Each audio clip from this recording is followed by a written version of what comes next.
কি অবস্থা? আজকে আপনাদের একটা অতীতের স্মৃতিচারণ করাই দেই। এই যে আমার পিছনে যে গাছগুলো দেখতেছেন না, এটা কিন্তু সবই বাইটটা গাছ। ছোটবেলায় এটি দিয়ে খেলছি। এটার বড় একটা গুণাগুণ কি জানেন? আপনাদের ঘরের বাচ্চারা যারা মায়ের বুকের দুধ ছাড়তে চায় না, মানে বয়স হয়ে গেছে, 2 বছর পার হয়ে গেছে, ওদেরকে এই পাতা, যে বাত্তি পাতাটা, এই পাতাটা অবশ্য নষ্ট হয়ে গেছে, হ্যাঁ, দুর্বল হয়ে গেছে। তো এই বাইটটা গাছের যে বাত্তি পাতাটা আছে না, পরিপূর্ণ পাতাটা, এই পাতাটা বাইটে রস করে মায়ের বুকে রাগে রাখবেন। বাচ্চারা যখন খাইতে যায় তখন তেতার কারণে খাইতে পারে না। এটা ভাই গ্রামীণ একটা প্রক্রিয়া। এটা আমাদের ছোটবেলা আমাদের সাথে এই ঘটনা ঘটছে। ঠিক আছে, তো যাই হোক, মেন পয়েন্টে আসি।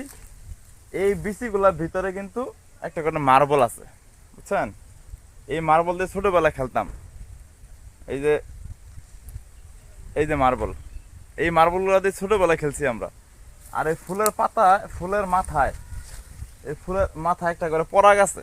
এই পরাগটা যদি পানিতে ফেলা হয়, টিনফিনি ঘুরতো ভাই। এটাই মজা নিতাম ছোটবেলায়। খুব মিস করি ভাই এই দিনগুলো। দেখেন, শুধু বাইটটা গাছ। এটার একটা বৈজ্ঞানিক একটা নাম আছে, ওয়াইল্ড ফ্লাওয়ার সম্ভবত। যাই হোক, মিস্টেক হইলে ক্ষমা চাই। তো ঠিক আছে, ভালো থাকবেন।